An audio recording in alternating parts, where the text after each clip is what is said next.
Dios le bendiga en esta mañana, que la gracia, la paz y la misericordia del Señor sea sobre cada uno en el nombre de nuestro Señor Jesucristo. Le damos gracias a Dios porque Dios es bueno y para siempre es su misericordia. Vamos a estar hoy orando para que empecemos nuestras preguntas y respuestas con la ayuda de Dios para que Él sea haciendo, dándonos la sabiduría, la ciencia y la inteligencia para responder a cada pregunta y que no nos apartemos de la palabra ni a diestra ni a siniestra para que seamos prosperados en todas las cosas que emprendamos en el nombre de Jesús. Eterno Dios y Padre Todopoderoso, Creador del cielo y de la tierra, te damos gracias por este hermoso día que tú nos has dado, porque este es el día que tú creaste, nos alegraremos y nos gozaremos en él, con frío, con calor, porque siempre tu palabra dice que recuerdas el pacto que hiciste con Noé y con todos los seres vivientes del tiempo de Noé, y dice que no faltaría el calor y la siembra, la siega, el frío y el calor, el verano y el invierno, y hasta aquí ha sido así. Gracias, Padre, porque tú eres bueno. Ayúdanos en este día, porque sin tu ayuda nada podemos hacer, en el nombre de Jesús. Amén y amén. Bueno, voy a hacer unas preguntas que quedaron pendientes de la vez pasada, entonces empecemos. Dice así. Pastor, ¿cuál es la diferencia entre fariseo, eunuco, escriba o publicano? Y publicano. Bueno, el fariseo es, preguntan que cuál es la diferencia entre un fariseo, un saduceo, un escriba y un publicano. Pregunta. Bueno, los saduceos y los fariseos son religiones como hoy, como decir, eh, Jehová. bueno, los adventistas, los testigos de Jehová, los de Asamblea de Dios, los mormones, eran religiones del tiempo de Jesús y que se diferenciaban en su doctrina. Por ejemplo, los fariseos eran como la doctrina que tenemos nosotros hoy los creyentes, hoy que es conforme a la palabra de Dios. Los fariseos de ese tiempo confiaban en la palabra de Dios como la regla de fe y conducta de ellos. Nosotros también creemos que la palabra de Dios es nuestra regla de fe y conducta. También ellos creían en un único y Dios, no eran dos dioses ni tres, creen en el monoteísmo, o sea, eran Dios, Jehová era uno y Jehová nuestro Dios, Jehová uno es. Nosotros también creemos que Dios es uno. También ellos creían en los profetas. Entonces ellos tenían visiones, revelaciones, creían en la existencia del infierno, creían en que había resurrección de muertos, unos para vida eterna y otros para condenación perpetua. También estoy hablando de los fariseos, ¿no? Creían en el Espíritu Santo, creían en los ángeles, tenían las mismas doctrinas que nosotros tenemos hoy, es las que tenían los fariseos. Pero los saduceos no creían en la resurrección de los muertos, no creían en ángeles, no creían en espíritus, no creían en profecías, no creían en nada de eso, no creían en la vida eterna, creían que se morían y todo se acabó ahí. También hay sectas o religiones que creen lo mismo hoy. Entonces son como los fariseos se ajustaban a la palabra de Dios, los saduceos eran por sus ideas y sus razones acerca de de la vida eterna. Entonces no tenían mucha esperanza esos saduceos. Los escribas eran diferentes, los escribas eran los que se encargaban de copiar la ley y los eunucos eran personas que estaban al servicio. Era una profesión y desde que pequeñitos habían sido castrados, aunque suena muy feo, pero eran así castrados. Los eunucos eran personas castradas que estaban al servicio del rey. Entonces, y sobre todo para cuidar las mujeres o las esposas del rey. Entonces, generalmente eran de Etiopía los eunucos, pero la Biblia dice que algunos en este tiempo se hacen eunucos por causa del reino de los cielos, otros nacieron eunucos y otros son eunucos porque los hombres los hicieron eunucos, y a eso se refiere. Pastor, con referente al día de reposo, en Isaías dice que Dios bendecirá al extranjero que lo guardare. ¿Está bien guardarlo? Bueno, en cuanto al día de reposo, para los judíos es ley guardarlo. O sea, en el tiempo de Jesús lo guardaban los judíos porque era la ley, era parte de la ley de Moisés y de los mandamientos de los 10 mandamientos era guardar el día de reposo. Antes de que viniera la ley de Moisés no existía tal día de reposo, no existía hasta que vino la ley y empezaron a guardar el día de reposo, pero antes no existía ese día de reposo. Eh, en cuanto a la palabra de Dios, todos los judíos, aunque se conviertan al Señor Jesucristo y lleguen a ser salvos, ellos siguen guardando la ley de Moisés, no para salvación, sino para testimonio a los demás judíos, para no ser pie de tropezo a los demás judíos. Por eso es que cuando el apóstol o Pedro, Pablo y todos ellos siguieron guardando normalmente la ley, se hacían circuncidar y todas las cosas porque esa no era parte de la ley, sino parte del pacto que Dios hizo con Abraham, la circuncisión. Entonces ellos seguirían guardando toda la ley para hacer testimonio a los judíos. Pero en el caso de los gentiles no estamos obligados a guardar la ley de Moisés, o sea, las fiestas de los tabernáculos y todas esas cosas que guardan los judíos. No estamos obligados a guardar la ley. Pero en el caso del día de reposo, la Biblia sí promete, y ese versículo de Isaías sí promete a las personas que decidan de corazón guardar el día sábado, está bien, no hay problema, pero no es para salvación. Si hay una bendición para el extranjero, que guardar en los mandamientos, el día de reposo estaría bien, pero no está obligado a hacerlo no sé si me se entiende, no está obligado a hacerlo, pero si lo hiciere, hace bien y tiene una recompensa de parte de Dios. Buenos días. Pastor, ¿a qué hace referencia Romanos 9:22 cuando habla de los vasos de ira preparados para la destrucción?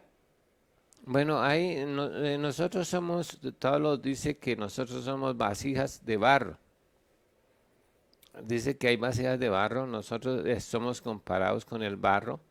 Y el barro es el mismo, todo es el mismo, pero en algunos casos en el tiempo antiguo se usaban algunos, por ejemplo, para cocinar, otros para hacer chichi y por las noches, para no salir de noche, ¿no?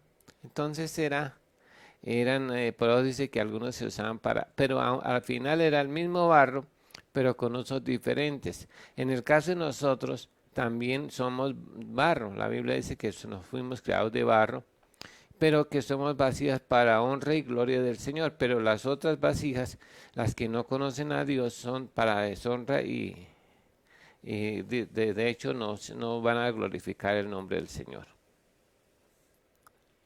¿Qué es el olam? El Olán, no recuerdo exactamente en qué cita de la Biblia está y no le podría decir. Buenos días. ¿Cuál es la correcta explicación a Jueces 9:8-15 cuando fueron los árboles una vez a elegir rey sobre sí? Esa es una alegoría. Es una alegoría que hizo una persona acerca creo que si no estoy mal, es de un rey, en Reyes creo que está, o no, en Reyes no, en jueces, que el primer hombre que se constituyó rey de Israel se llama Abimelech, creo que es. Entonces era un hijo bastardo y mandó a matar a los 70 hermanos que tenía, que eran de las esposas o de las esposas que este hombre tenía. Y mató a los 70 hermanos y uno de ellos escapó y hace esta alegoría. Y entonces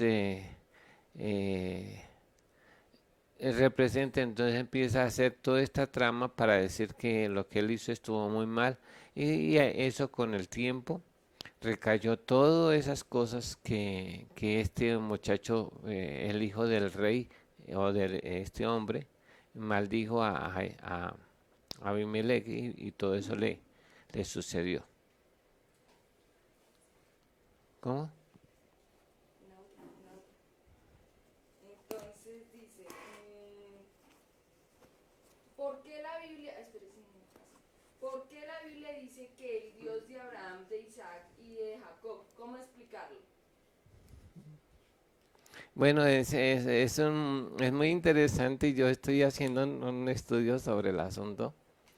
Eh, no lo he completado todavía, pero a mí me causó curiosidad porque Dios dice que no se avergüenza de llamarlo Dios de Abraham, de Isaac y de Jacob. Es el mismo Señor el que da ese, ese,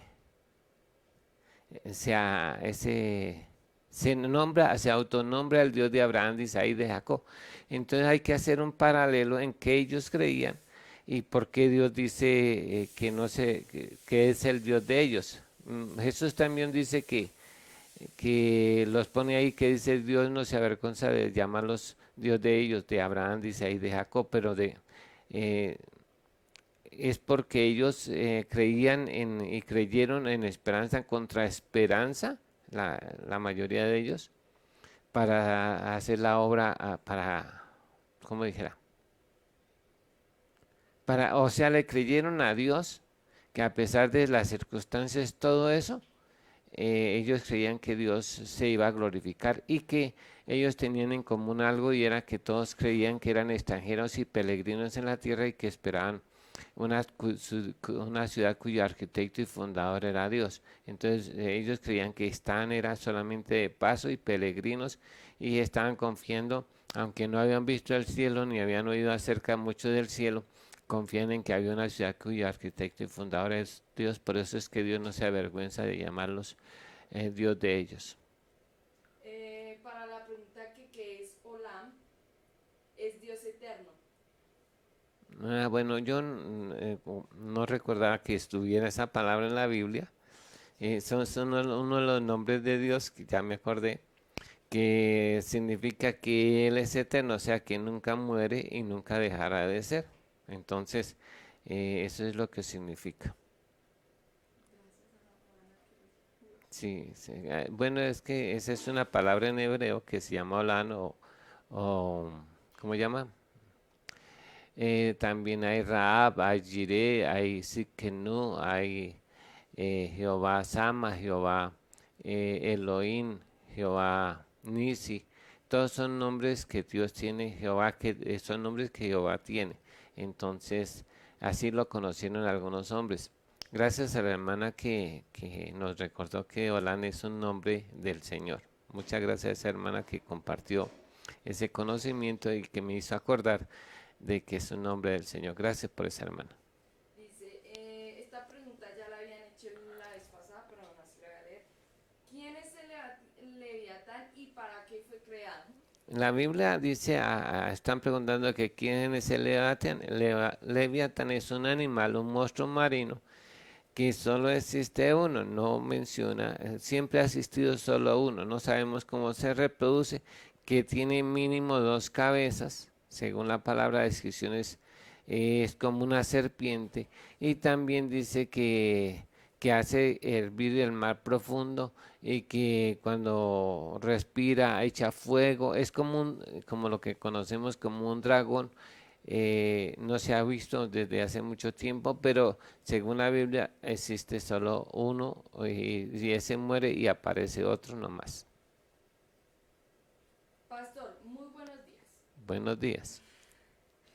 ¿Por qué tuvo que pasar aproximadamente 40.000 años, no mentiras, 4.000 años después de la caída para que Jesús naciera? Dios tiene para todo un tiempo. Y cuando vino Juan decía que el tiempo se ha acercado. Entonces Dios para todo le puso un término de tiempo, así como para la segunda venida del Señor Jesucristo tiene un tiempo, para el arrebatamiento tiene un tiempo, para el tiempo de los gentiles tiene un tiempo, y así sucesivamente Dios puso término a todas las cosas y un día el Señor, esta tierra también será como consumida, pasto del fuego, pero sería el día que Dios determinó y no que lo determine el hombre. Bueno. En el juicio del gran trono blanco también se leerán el libro de las memorias. ¿Se leerá el libro de las memorias? No dice la Biblia que se vaya a leer en el día de juicio del trono blanco el libro de las memorias. No, no dice. Porque ese libro fue escrito en el tiempo de Malaquías, o sea, 400 años antes de que naciera el Señor Jesucristo, se empezó a escribir ese libro por orden de Dios para las personas que temen a Dios, que oran a Dios siempre, que dan limosnas y que en su pensamiento persevera en el Señor. Esas son las 4 cosas que tiene Dios en cuenta de cualquier persona en el mundo, y si tiene, su nombre será escrito en el libro de las memorias y Dios le mostrará la salvación. Entre esas personas estaba Cornelio, entonces, y Lida y Nicodemo y otras personas, Natanael, esas personas estaban escritas en ese libro. Pastor, cuando se dice que ponga el temor de Dios en las personas, ¿qué significa? Bueno, es que el temor a Jehová es apartarse del mal. Entonces, cuando una persona le está orando a Dios que ponga temor de Dios, es que la persona se aparte del mal y empiece a aborrecer el pecado y amar la santidad y amar la justicia. Eso es. El Señor le continúa y dice, el Leviatán, no, sí. El Leviatán entonces va a salir en la gran tribulación. No, el Leviatán no va a aparecer en la gran tribulación, ¿no? No, porque la Biblia no dice, no habla del Leviatán, sino que ¿cómo llama? Lo tipificaron con el enemigo. Algunas personas lo tipificaron con el enemigo, pero no es que el Leviatán vaya a salir, ¿no? De pronto, si Dios quisiera, podría aparecer. Dice que él vive en las profundidades del mar. Dicen algunas personas, no me consta porque es un estudio que hicieron, que algunos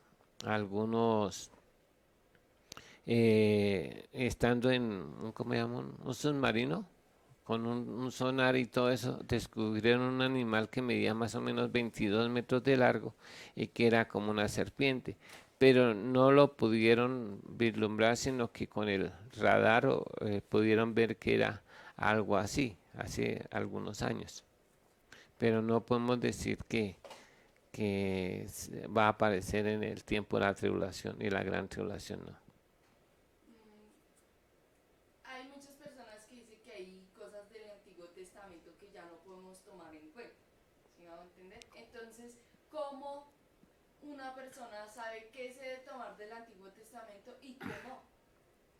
Nosotros, hay cosas, Jesús dijo en algunas ocasiones, dijo, mas yo digo, y cuando Jesús dice, mas yo digo, ha habido 2 legisladores en, en la historia de la Biblia. Uno es Moisés y el otro es Jesucristo, o Jesús. Fue los 2 legisladores que Dios dejó, uno para legislar el antiguo pacto y uno para legislar en el nuevo pacto.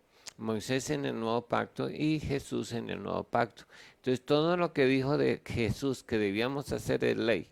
Y si hay algunas cosas que nos benefician del Antiguo Testamento, que son para nuestra salud, como el no comer marrano y todas estas cosas, no es que sea pecado comerlo, pero es mejor no hacerlo por cuestiones de salud. Así como no comer eh, estas cosas que vienen de bolsas, ¿cómo llaman? Comida chatarra que llaman.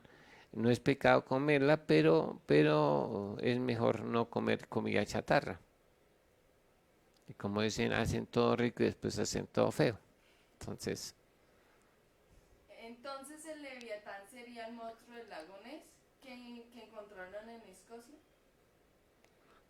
pues no podría decir que sí porque, pero sería bueno leer lo que la Biblia dice acerca de ese animal. Cómo es, yo lo estoy leyendo, está en el libro de Job, también está leámoslo, busquémoslo para que a través de las escrituras los hermanos ahí en el chat pueden ayudar a buscar y leámoslo un poquito, más que todo, no para darle, sino para que nosotros tengamos un poquito de cultura acerca de este animalito, que la Biblia dice que lo hizo, fue para que jugase en el mar. Entonces vamos a estar Está, en Job, dice que son Job 41, en del Job, 1 al 34. dice, está en Job, yo lo había leído ayer, Job 41. dice así, dice 41, dice,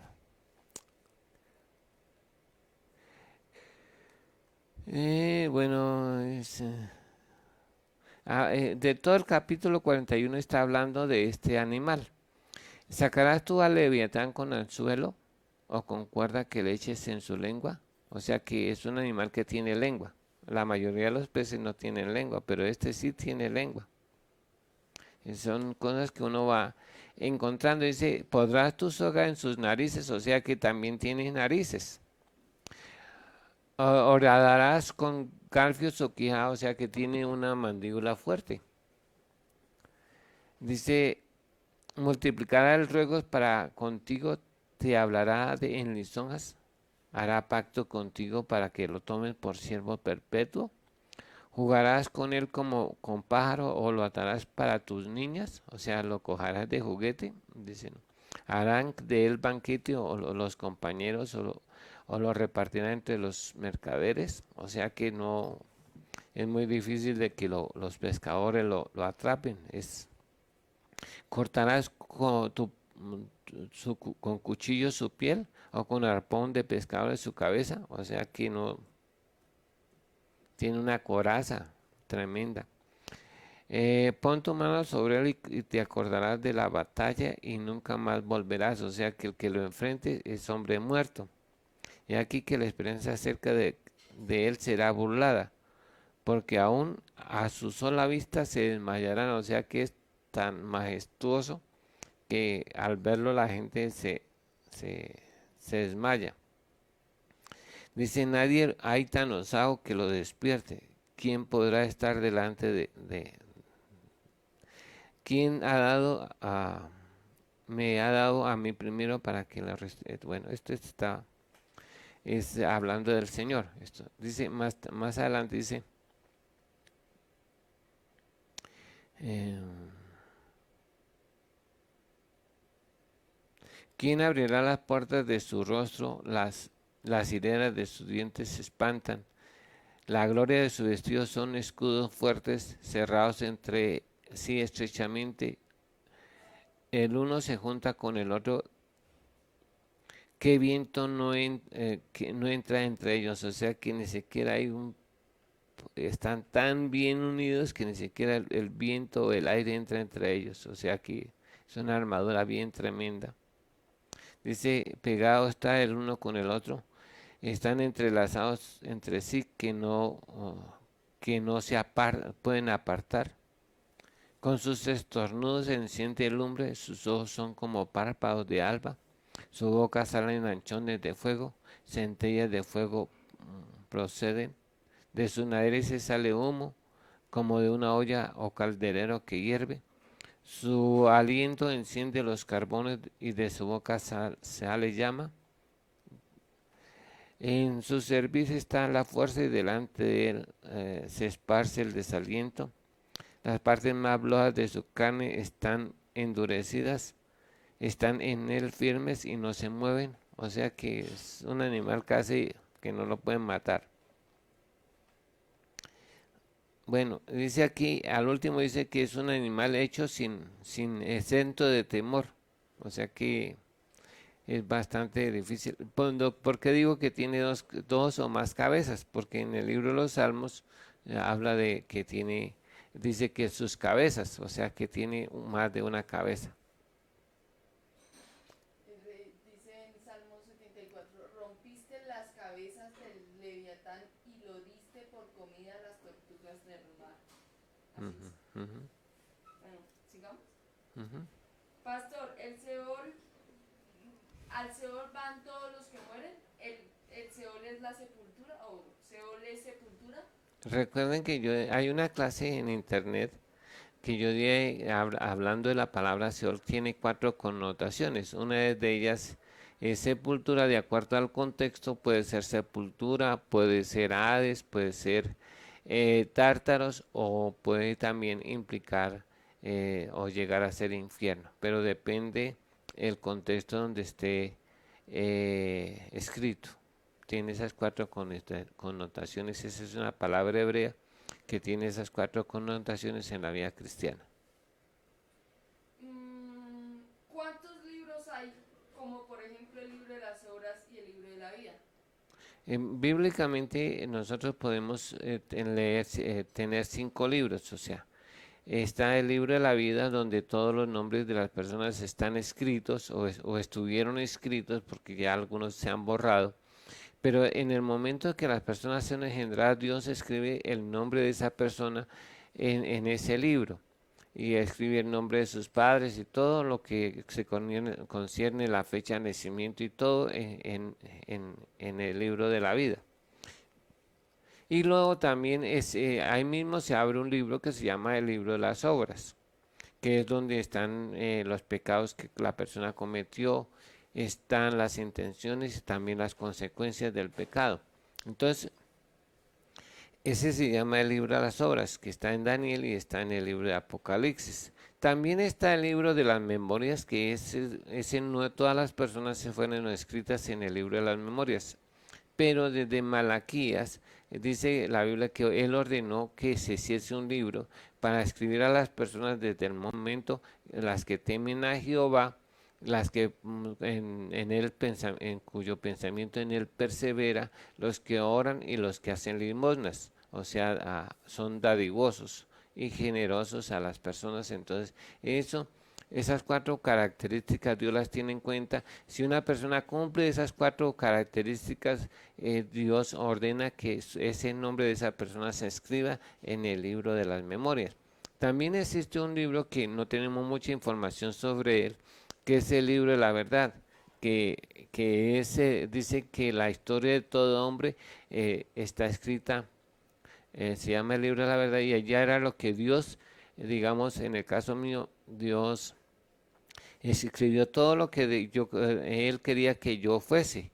Entonces, eh, si no se cumplió eso, entonces lo vamos a mostrar en el día de que dice, mire, yo te creé para esto, para esto, para esto, para esto. Esta era la vida tuya, pero usted escogió otro camino. Entonces, ese está basado en el libro de Daniel, si no estoy mal. Se llama el libro de la verdad. Y tenemos el libro más precioso de todos, que es la palabra de Dios, que es el 5.º libro. O sea que tenemos 5 libros y este es el que nunca deja de ser. Dios tendrá, dice que el cielo y la tierra pasará, mas la palabra del Señor permanecerá para siempre. Entonces tenemos esos 5 libros. En Filipenses 2:6 dice que siendo en forma de Dios no escatimó cosa que aferrarse, sino que se despojó a sí mismo. Y en Juan habla que ha dado su Hijo unigénito. La pregunta es, ¿se despojó a sí mismo o Dios envió a su Hijo? Eh, Está hablando 2 cosas que es muy importante. Recuerde que Dios Jehová es uno, pero Él está compuesto inicialmente por el Creador, el Verbo que no lo conocíamos su existencia y el Espíritu Santo. Ellos 3 son uno. Siempre en la Biblia cuando dice hagamos al hombre a nuestra imagen y semejanza, pero no, cuando dice hagamos, los judíos creían que era Dios, Dios creador y Dios Espíritu Santo. No se sabía de la existencia del Hijo. Entonces, hasta que Juan en el capítulo 1 nos habla de la existencia del Verbo, porque antes no se nombra, en la Biblia no se nombra la existencia del Verbo. Entonces, a partir de ese momento, Dios empieza a hacer, o sea, es trino, pero no se da a conocer así.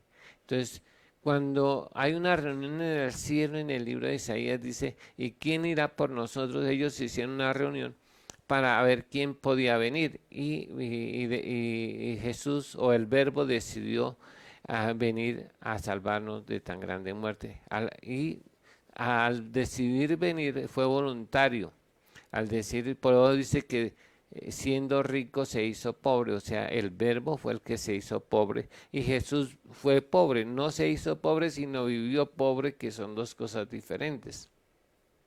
Entonces, el que se despojó a sí mismo fue el verbo, dejó de ser Dios para nacer haciendo, dice, siendo hombre. O sea, dice, estando en la condición de hombre, hablando del verbo, estando en la condición de hombre, se humilló a sí mismo hasta y se hizo obediente hasta la muerte y muerte de cruz, por lo cual Dios lo exaltó hasta lo sumo y le dio un nombre que es sobre todo nombre, para que en el nombre de Jesús se doble toda rodilla de los que están arriba en el cielo, en la tierra y debajo de la tierra, y toda lengua confiese que Jesucristo es el Señor, para gloria de Dios Padre. Entonces, el verbo fue el que se despojó a sí mismo y se hizo pobre. Y Jesús no se hizo pobre, era pobre. ¿A qué hace referencia Proverbios 11.1? Proverbios 11.1. Pues no sé qué diga Proverbios 11.11. Vamos a leer. Sí, es muy importante que cuando usted me haga una pregunta me diga qué es, para no ponerme a buscar. Y así yo me oriento de qué se trata, porque no, aunque conozco la Biblia, no sé qué diga Proverbios 11.1 de memoria. Entonces les agradezco que cuando hagan una pregunta mencionen el versículo para que lo podamos. Bueno, dice el 11, el peso falso es abominación a Jehová, mas la pesa cabal le agrada. Esto está hablando de las transacciones comerciales. Nosotros en Colombia tenemos una libra que pesa 500 gramos, pero en Estados Unidos una libra es menos. Cuando nosotros hablamos de libra en Colombia, nos tienen que pesar es 500 gramos y no con la medida norteamericana. Si una persona nos vende a nosotros con la medida norteamericano, nos está robando y a eso no le agrada a Dios. Aquí en Colombia hay mucho fraude en eso, hay mucha maldad en eso, porque la gente, la Biblia prohibía, había efas y había personas, efa es una medida que se echaba una cantidad de grano, pero había efas pequeñas y efas grandes. Y la gente, a veces no se da cuenta y los mercaderes echaban el EFA, pero era en el EFA pequeño, que no era, ¿cómo se llama? No se diferenciaba mucho, pero sí cualquier libra, cualquier 2 libras menos, que era como, digamos, un bulto, siempre va a ser mella. Entonces Dios le abominaba a esas pesas falsas, esas medidas falsas. También había los Gomer, y había Gomer que era el perfecto y el Gomer más pequeño. Cuando la gente medía el Gomer, el pequeño estaba robando. Y siempre Dios le ha agradado las pesas justas y las balanzas justas. Un día fui a comprar, que una libra de esto de uvas en tanto, y pasó un carro. Oh, y cuando yo tengo un peso en la casa, cuando lo pesé, no, faltaban como 150 gramos. Entonces lo roban a uno, así de esa manera. Dice aquí la Biblia que es abominación a Jehová, son las pesas falsas. Debe ser el peso legal, lo que es. Yo digo que ni más ni menos. Respecto de los diezmos, ¿se debe dar después de los descuentos de ley? Ejemplo, la salud. Siempre que preguntan los diezmos, pues pueden ser personas que se pueden ofender porque no creen en esto. Pero yo creo que nunca, nosotros no le pagamos los diezmos a Dios, se los devolvemos porque eso es de Él. Y debemos ser justos. Si yo gano, por ejemplo, 500 pesos, pues debo dar los 50 pesos. Excepto si es negocio, si son negocios, lo que en un negocio, en un comercio, entonces sí tiene que hacer cuentas de cuánto es realmente la ganancia sobre el producto. Usted saca la cuenta del producto, también saca si tiene empleados, paga arriendo, los costos, y después de la ganancia neta, no bruta, sino neta, saca su diezmo, que eso es lo que es justo. De eso también, en el caso de que usted tiene un negocio y usted trabaja ahí, pues debe sacar su sueldo. De su sueldo es que usted debe dar su diezmo de lo que usted ganó. Le pagan, digamos, en este tiempo le paguen, ¿cuánto es el sueldo? 900 algo, el mínimo son como 900. 900.000, digamos. Entonces, 90 son del Señor porque usted se ganó, que las otras cosas son inversiones que usted hace para el costo de la salud, es en beneficio suyo. Es como lo de comer, como lo de vestir, que eso está incluido en, en sus gastos. O sea que si usted ganó realmente, ganó fue ese dinero y no menos. Entonces debe uno sacarlo de lo que uno gana, en el caso de ser empleado debe sacarlo del total, para dárselo, devolvérselo a Dios, no dárselo porque todo es de Dios. ¿En qué parte de la palabra habla de los coros celestiales que el enemigo hacía parte del primer coro con los serafines? Pues yo a la verdad no he encontrado esa cita en la Biblia donde haga del primer coro, segundo coro, no tengo ni idea del asunto, entonces no le puedo responder. Anulando el acta de los decretos que había contra nosotros, quitándola y clavándola en la cruz, ¿se refiere al libro de las obras? Sí, es otra manera de decirte acerca del libro de las obras, son los expedientes. Cuando se comete un delito se hace un expediente que es semejante a un libro. En el caso de los expedientes, hay veces uno ve que se hacen expedientes grandes de un solo delito, se sacan las pruebas y todo, y dice que Jesús tomó el acta de los decretos, que es el acta de los decretos, y lo llevó y los exhibió públicamente triunfando sobre ellos en la cruz. Es similar al libro de las obras. ¿El Señor Jesús en algún momento mencionó el nombre de su Padre?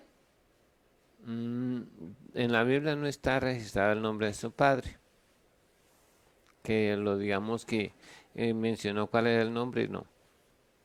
Según lo que hemos leído, ¿no? Y en lo que está en la Biblia, pues nosotros sabemos que nuestro Dios se llama Jehová o Yahvé, que es lo mismo. Según los católicos es Yahvé y está bien. Y Jehová también es en el nombre que los cristianos le damos, y él se conoce como Yahvé o como Jehová. Depende también del idioma en que esté, porque se puede pronunciar diferente de acuerdo a los idiomas donde los llamen.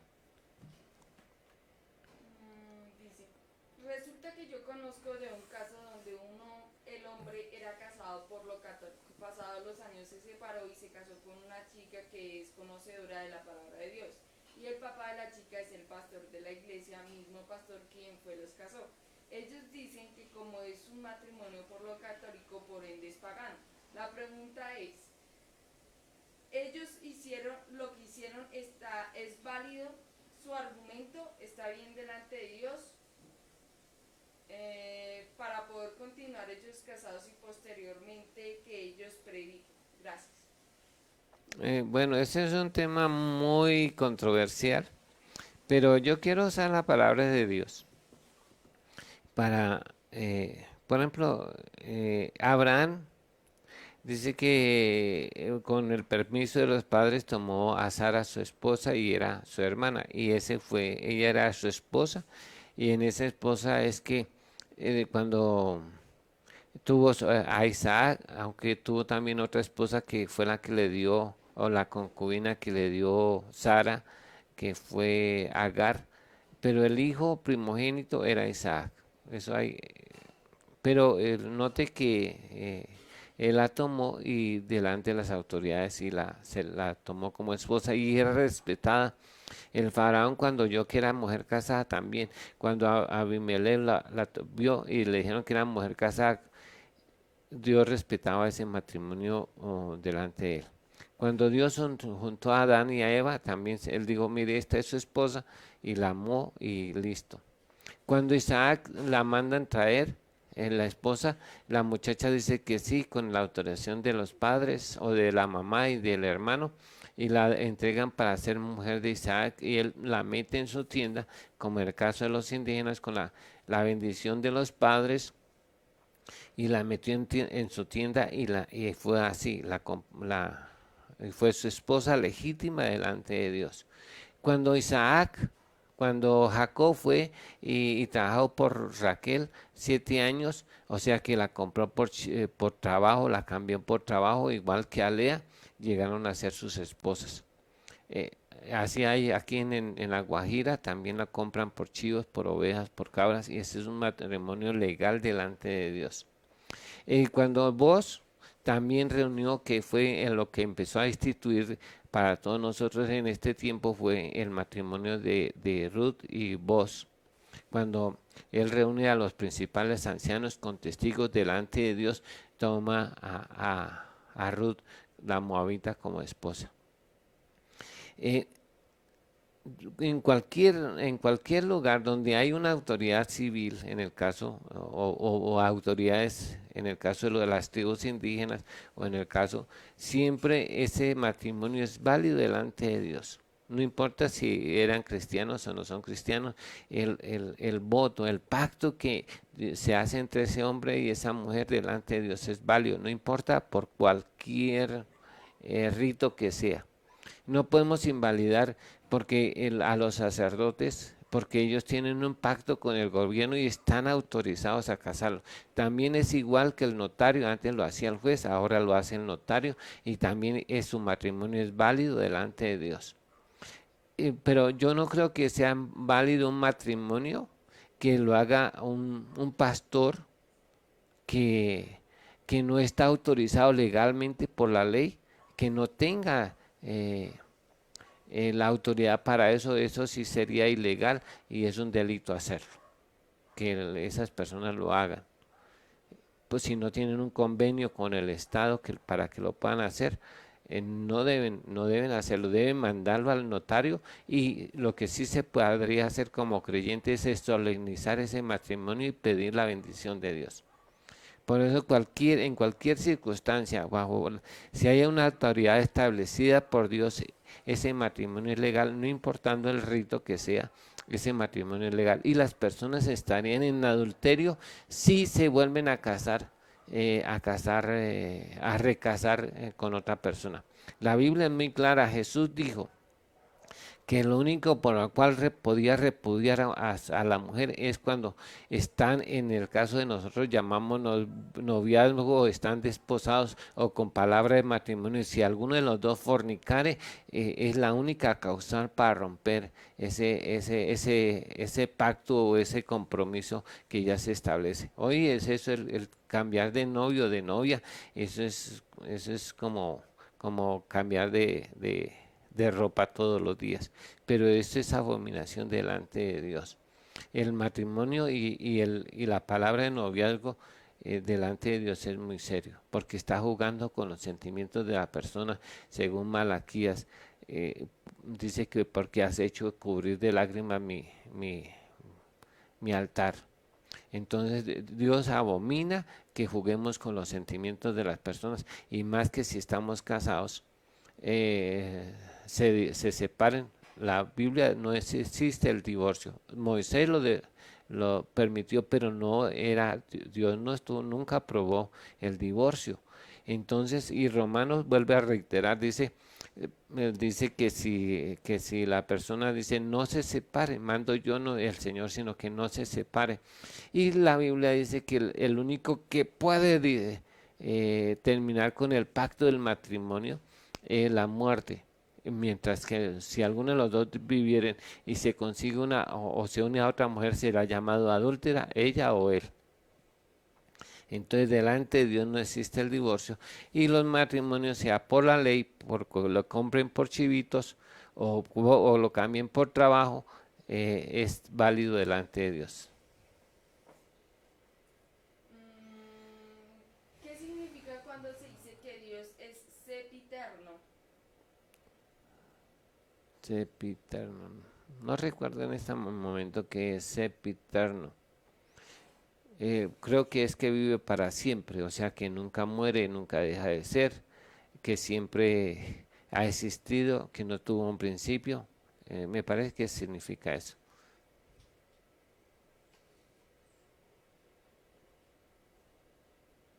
Eh, Mis padres son casados por lo católico y el matrimonio está legalmente registrado. Según el argumento de ellos, yo me pregunto, ¿mis papás viven en fornicación?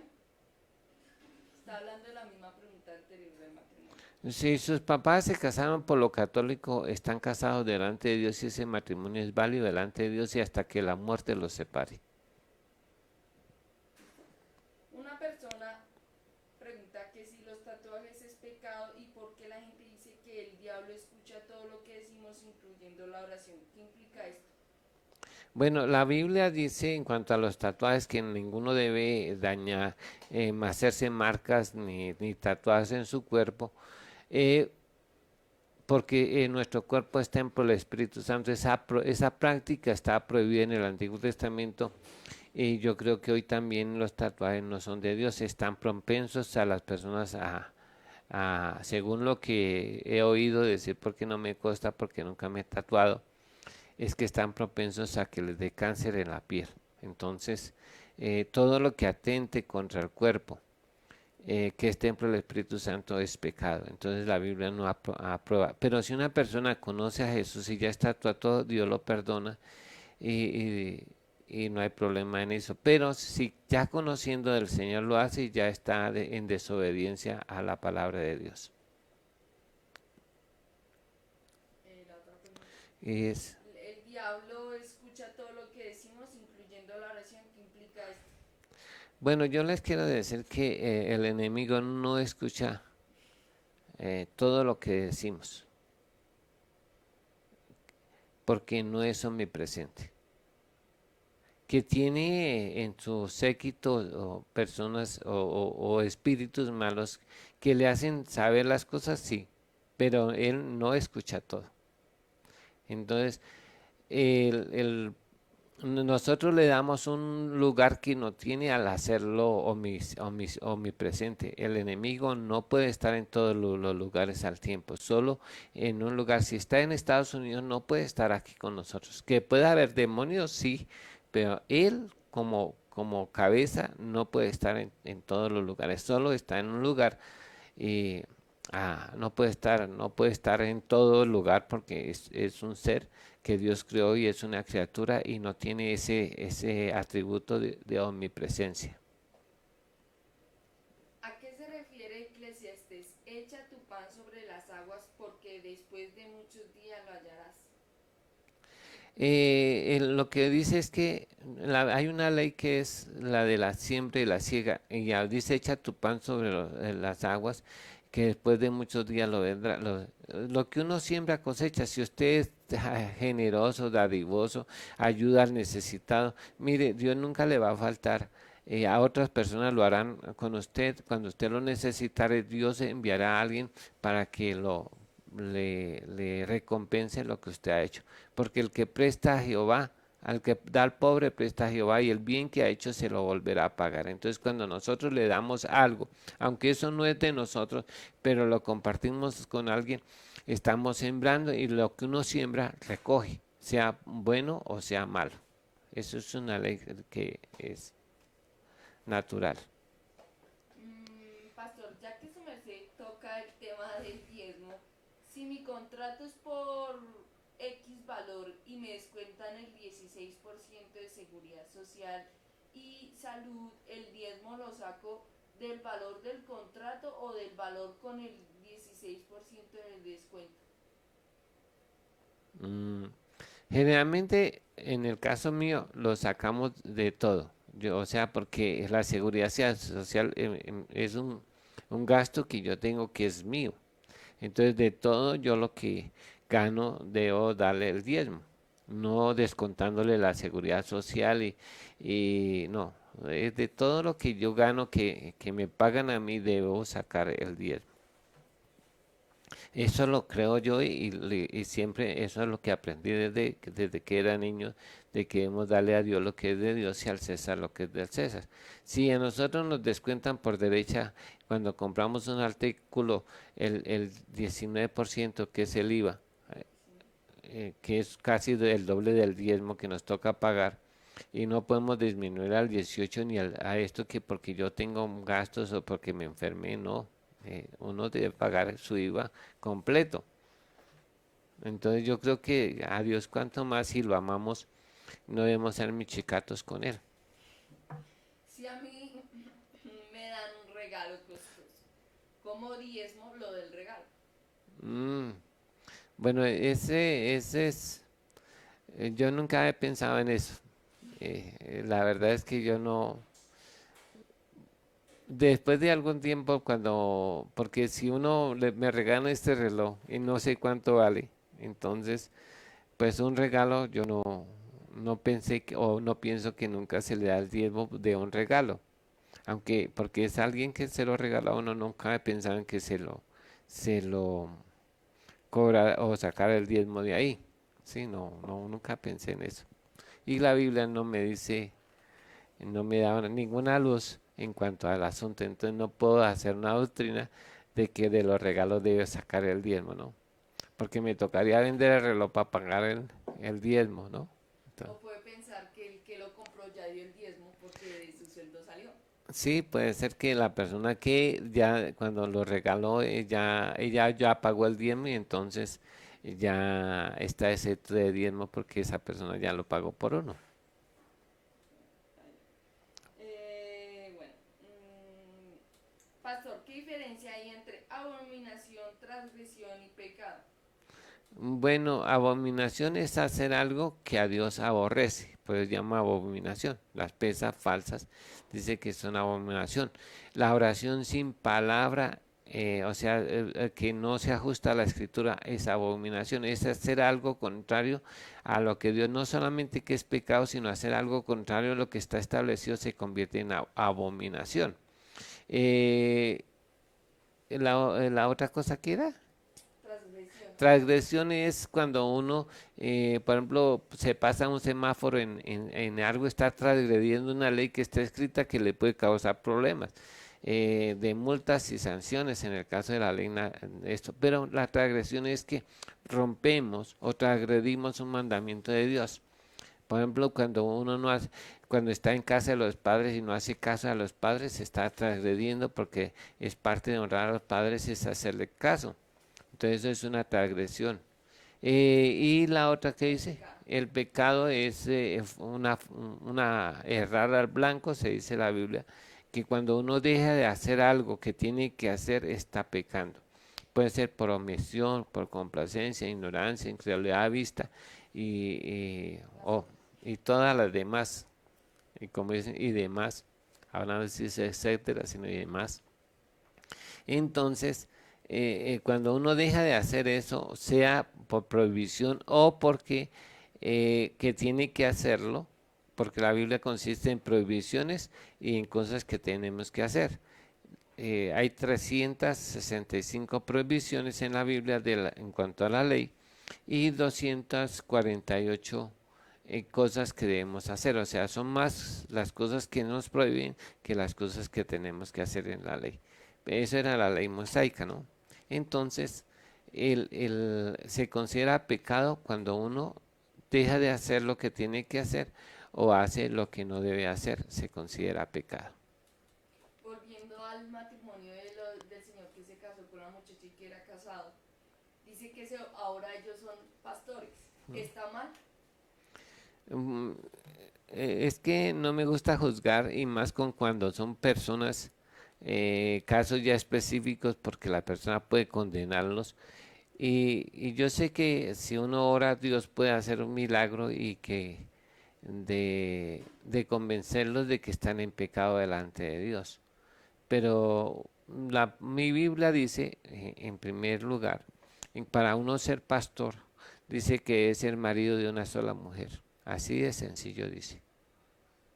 Entonces ya es una norma que no puede ser recasado ni nada, es una norma. Pero no los podemos condenar ni juzgar porque el único que condena y juzga es Dios. El Debemos sí enemigo, orar por ellos. el enemigo puede poner sueños. Mm, no, no sé, no me gusta meter en ese campo. Nunca he pensado que, pues yo creo que los sueños hay unos que son de Dios, otros por comer muy tarde y otras cosas. Por la Biblia dice que donde abundan los sueños también abundan las vanidades, eso dice la Biblia. Entonces yo me quedo con eso. ¿De dónde vienen y de quiénes son? No No le podría, compete. no me compete decirlo. Bueno, dice, hay alguien que dice, pero el diezmo es de todo lo que gane, no de lo que le regalen. Eso no lo- Bueno, dicen que sí, pues puede estar de acuerdo con eso, sí. Bueno, voy a hacer la última pregunta porque ya son las 10, entonces se acaba. Que no hagan más preguntas. Diferencia entre decretos, estatutos y preceptos. Bueno, están preguntando estatutos, decretos, mandamientos Y preceptos. y preceptos. Todo estos son como la ley colombiana. Por ejemplo, en la ley colombiana, en la Biblia habla también de igual. Es porque todas las leyes nacieron de la Biblia. Se sabía que todas las leyes, todos los abogados para poder hacer justicia deben de haber conocido la ley de Moisés. Y todas las leyes parten de la ley de Moisés generalmente. Es como una base. La base, sí. En las leyes actuales, ¿no? Entonces tienen de la base en la palabra de Dios, aunque no queríamos admitirlo. Pero, por ejemplo, dice no matarás. Ese es el mandamiento de no matarás. Pero ahí está regulado por cosas. Dice la persona, si una persona matare en un momento dado a otro por accidente, y que no hubiera tenido problemas anteriores, sino que por accidente lo mató, esa persona podía huir a un lugar, a las ciudades de refugio. O sea, pero si no llega a la ciudad de refugio, como había una ley, el que mata, la ley decía el que mata a hierro muere. Entonces, si el vengador de la sangre lo alcanzaba antes de que entrara en la ciudad de refugio, podía matarlo y era sin culpa. Pero si llegaba a la ciudad de refugio, ya no podían eso. Después se hacía un juicio para demostrar la culpabilidad y si ya era ya culpable, el vengador de la sangre podía darle muerte después de hacerle un juicio con testigos y todo. Si no había tenido antecedentes contra esa persona, podía quedarse en la ciudad y hasta la muerte del sacerdote la persona podía salir de nuevo y ya el vengador de la sangre no podía tocarlo solamente cuando el sacerdote, el sumo sacerdote moría, esas personas podían volver a salir a sus propiedades, a sus heredades y el vengador de la sangre no podía tocarlos porque ya cometería suicidio. Entonces, esos son los parámetros o las cosas que tenían que tener en cuenta son los estatutos y las leyes. Así cada cosa, cada ley tenía sus parágrafos o sus restricciones o cómo se debía llegar y esos son estatutos, parámetros o Preceptos. preceptos. Entonces, el mandamiento era uno, pero se tenía que tener en cuenta las situaciones, las motivaciones y todo antes de ser juzgado para hallar la verdad. Y entonces eso se convierte en estatutos o preceptos o artículos, como dice la ley. Entre el artículo tal de la ley, no sé cuál, son las cosas que se tienen en cuenta para hacer un juicio verdadero. A eso, Va, decreto, artículo y parágrafos. eso. Bueno, gracias. Hermanos, muchas gracias. Vamos a orar y terminamos. Le damos gracias al Señor por este día. Esperamos que hayan sido claros los perdones los que no puedo contestar porque no debo inventar, sino ceñirme a lo que dice la Biblia. Muchas gracias. Dios les bendiga. Oremos. Eterno Dios y Padre Todopoderoso, Creador del cielo y de la tierra, te damos gracias por este hermoso día que tú nos has dado. Gracias porque has sido bueno y bueno en gran manera. Gracias por todos mis hermanos que se conectaron hoy y por los que van a oír, que traiga claridad, oh Dios, en el nombre de Jesús, y que si hay alguna cosa que deben cambiar y convertirse, deben hacerlo, Padre, en el nombre de Jesús, que tú les ayudes a poner en práctica la palabra de Dios y que ella es nuestra regla de fe y contento y no apartarnos de ella de a diestra ni a siniestra, para que seamos prosperados en todas las cosas que emprendamos. Señor, gracias por este hermoso día, gracias por todo en el nombre de Cristo. También te pido, Señor, que tú bendigas a todos los hermanos, que no tengan falta de ningún bien, que su fe no falte, que guarde sus corazones y sus pensamientos en completa paz, que sanes a los enfermos, que des pan a la viuda, al huérfano, al necesitado, al desprotegido, tú le proveas el alimento en el nombre de Jesús, que consueles a los que están en luto, oh Dios, en el nombre de Jesús te lo pedimos, y que tome el dominio de este día, Señor, y que nos ayudes a aprovecharlo bien en el nombre de Jesús. Lo encomendamos este día en tus manos y en el nombre de Jesús, y que nos guardes de pecar, oh Dios, y nos impidas pecar en el nombre de Cristo Jesús. Amén y amén. Dios le bendiga, hermanos, que la gracia, la paz y la misericordia del Señor sea sobre cada uno en el nombre de Jesús, y nos vemos con la ayuda de Dios el domingo. Y si Dios quiere, si con su ayuda, el lunes estaremos haciendo un programa de testimonios. El lunes le enviaríamos el link y la hora a la que nos podemos, para que nos podamos ver a través de este medio. Muchas gracias, hermanos. Dios les bendiga.